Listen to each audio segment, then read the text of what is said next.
What's happening, everybody? Time for a little update. Have not been on in about 7 days. It's been a week. I'm not going to do any pre-promotion stuff. I just want to get into it. This is not your standard daily truth. Give some updates.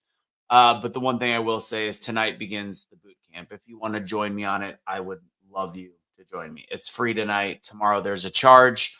And today's point is going to be surrounding the fact that no matter what in life, we are separated by those that show up and by those that don't. Because everything in me, on the rare occasion, I'm in a moment where, man, do I feel like I picked the wrong weekend to do this. So let's get into it. I'm going to give you guys a quick update. I haven't done a daily truth in 7 days. There's been some really good stuff and then some really tough stuff. So if you may do me a favor, like this video, share this video, do all said things with this video. So I was gone out of town as part of something in Florida. I did the FIFA World Cup with Fox News, Fox Sports, and then I went and I was in Tampa, St. Pete area with Brenda Ringwood, and we had this great event that we got to meet a bunch of people and are advancing the cause of creating the ripple effect, making the world a better place, funding small businesses, being a part of a fund and a creator, and all these different things, and also meeting with being in an event with Kevin Harrington and meeting with this team, Brandon T. Adams, that we were developing a partnership with, and all these really good things. To which, Kelly was at home fighting for June, our dog, to make sure June is doing a little bit better day by day. But to be honest, June is not as good as, in my opinion, when I left. When I got home, she was in definitely, there was a bit of decline. So there was that kind of thickness in the air and sadness. But I think she's doing better. She's got more medication than my grandparents, to be totally honest. So June's doing all right. But a couple days ago, I teach my Wednesday night class, and Kelly was outside. And if anybody, just to give the backstory on the year, we've lost a baby foal at birth.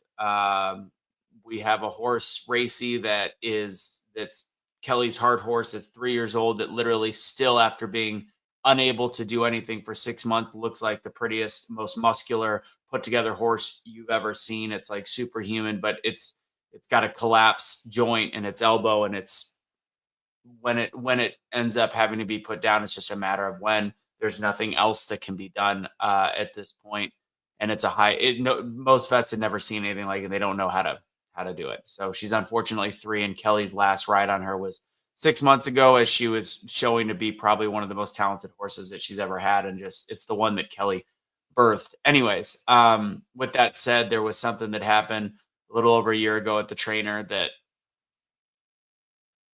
I guess I could be mad at people, but I believe as though maybe forgiveness is one thing. I think there should be apologies, but that's just between you and me. Something happened at the trainer, and it got injured and wasn't treated fast enough, turned into an infection. We fixed that infection, Kelly spent tens of thousands of dollars on her own money to fix something that should have never been an issue in the first place. Thought it got fixed. It came to a head a year later, and we've been dealing with that sadness every day. Then June getting sick. And then this last week I taught my class, and I'm about to get done. Kelly has video from about 6:30 at night playing with the horse. And I know Elle, I see Stephanie, Elle, you were on it and didn't even know Kelly's playing with this baby horse that is the friendliest of all of the foals we've ever had. It was tiny. It was perfect. If you know anything about baby horses, they're always dirty and they've got poop on their butt and whatever. This horse was always like perfectly clean. You typically have to go up to a horse low to get them to gain your trust. You could walk up to this little baby at 5. You could walk up to her at 2 weeks like she was a dog. Anyways, so she was playing with her. She said, and she plays with her a lot, but that Wednesday night, she's got her playing tag. It was like 30 minutes of pure joy. And for Kelly, that is a lot. Kelly does not have a lot of joy this year. It is a struggle. It is a battle. It is a mental health, everything. And if you're one, I wouldn't suggest reaching out to Kelly. She doesn't love that. And also Kelly has pulled herself from social media because it's at that point. So she comes running inside right at the end of the class and says, "I need your help." And I end the class a little bit early. and I go outside and the baby was colicking. And if you don't know what colicking is on a horse, it's not like a baby human. It's the most serious thing that you can have. So it went from being completely fine to colicking with the stomach flipped, and it turned out to be a torsion. We rushed it to the first vet right by the house where I was holding it in the back of the trailer, holding it up so it didn't go down. We get there, they think it's stabilized, but we're like, we're going to take it to a better surgical vet. We go to the surgical vet and they opened her up and it wasn't good. They actually suggested euthanasia at that point, but I had to we are well over $10,000 that we don't have between the dogs and the horse. But I do think we'll get that money back because of insurance, but on the horse at least. And in the moment we had to get the surgery done, she opens her up and they open her up and it's too tight. We'll see how she rebounds. We asked God for a little bit of guidance, and we said we'll give it a day. And as of this morning, we did have to euthanize the baby, which is another blow for Kelly. We both horses that she was breeding this year did not make it. So yeah, it's tough. And tonight I have a boot camp that I've been planning for a long time, the start of it, and I was working on it late last night. And I'm working on tomorrow's full day boot camp, and I'm so excited about it. I'm really excited about it. At the same time, it's like in life, and I think that we have a different constitution internally than we've had for a long time. Where we just don't know how to. I remember when my aunt passed away and I was busy doing video editing 3 hours after she passed, and Aunt Rita was like a second mom to me. That was all the way back in 2011, so 14 years ago. And it's like we've lost the ability to understand that we do have to put our head down and do things. And that's just life. And it's interesting because I think it's funny that Stephanie's in the chat, because I saw within minutes of making the euthanasia decision, we had one of our staff at the spa that was threatening to quit because we didn't pay on time. And we have this holiday called Juneteenth that is a great celebration. I understand the purpose of it. Do we need another bank holiday? Pardon my French. I'm not going to say it because I know this is on OBBM, but I don't really think that whatever. Anyways, it affected the payment. It went out and one person needed their payment. And this person is upset about the fact to the point where they want to quit. It's like literally less than 2 minutes before that, we were making the hard decision to put a horse down and deal with life, and also realize there is not enough money to pay certain bills and to do certain things. And it's like, we have soft people that have no sense of responsibility. And I'm not saying it this person from the staff, but in general, we're just a different people now. And one of the things that I like to teach and spread it to people is sometimes you have to go outside of yourself and get tunnel vision and just make things happen and do it, and then take a break when it's over. That's it. And that's what I'm going to do. And I guarantee you, and I hope that some people hear this and they show up tonight. It's free. And maybe they make the decision to come tomorrow and do the full day boot camp. But you will see the best version of myself tonight, because that's what it takes to be different. That's what it takes to create a ripple effect, to create change, and to do something that is special, and to be the person you want to be.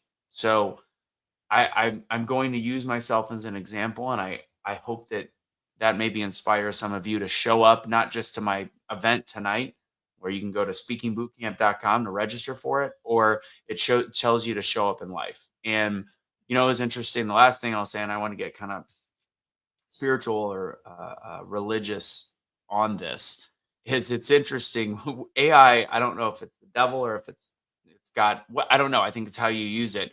But I was using AI to talk about the things with June as well. By the way, AI was the first, because it sounds like June has Cushing's, but AI was the one that said Cushing's from day one, not a single vet until the sixth vet did that. I think that's interesting that ChatGPT was better than the vets at this point. So I went to ChatGPT for prognosis on the horse for different things because it wasn't just basic colic, it was torsion and it was intestinal stuff, and it was difficult. So I asked for the spiritual guidance on what to do, the um, as well as scientific, and it gave a lot of very interesting things. In fact, is part of the other reason why the vet wanted to euthanize her right up front is when something happens this young to a horse, they are going to be prone and susceptible to more and more colic. Like the chances of her living to one would have been very slim. Chances of her living to five are even more slim, and then as life goes on, it gets slimmer and slimmer and slimmer because of the trauma of the surgery. So I was asking God for guidance to God, as well as maybe an explanation that I could give Kelly or whatever it was. And today it was what we said it's in conversation. I said to the Chat GPT that we did end up having to euthanize her, and it was very empathetic, the response, computer or not. But there was something interesting because one of the big things is Kelly is losing faith, understandably so. Like it's been a crappy 2 years in terms of the horse situation and different dealing with different things. But our situation, our trauma is not unique. People go through stuff all the time. We look at people that lose children. You look at people. I mean, trauma is everywhere, and it's how you deal with things from the perspective of God and faith, and where the devil is playing a role and where God is giving you the chance to have faith, giving you the opportunity to have faith, giving you the opportunity to just trust him, as difficult as it might be.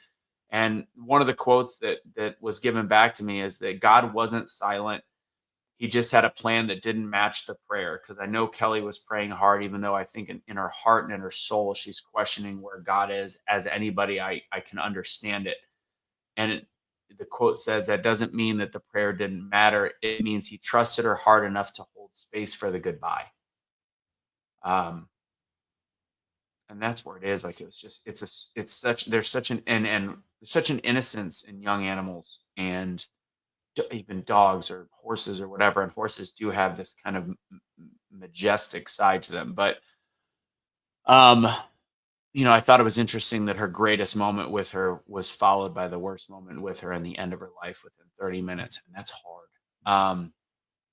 So that's the update for the last couple days why I've been gone. A lot of good, followed by a lot of bad. It was like instantly it went from coming back home to not sleeping through the night to then dealing with the horse and a lot of things. And ultimately, I really am focused on what I'm doing to grow my business. And when I grow my business, it's growing my outreach, it's growing my ability to talk to people, it's growing my ability to make people stronger, in all of it.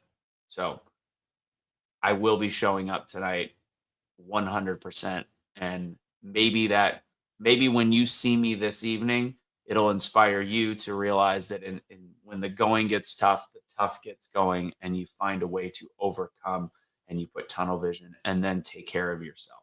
Sometimes you got to take care of yourself first, but when you have an obligation and a belief that what you're doing is the right thing, you have to do it in that moment. So life is all about showing up, and also believing that God has whatever is supposed to happen, he's got your back.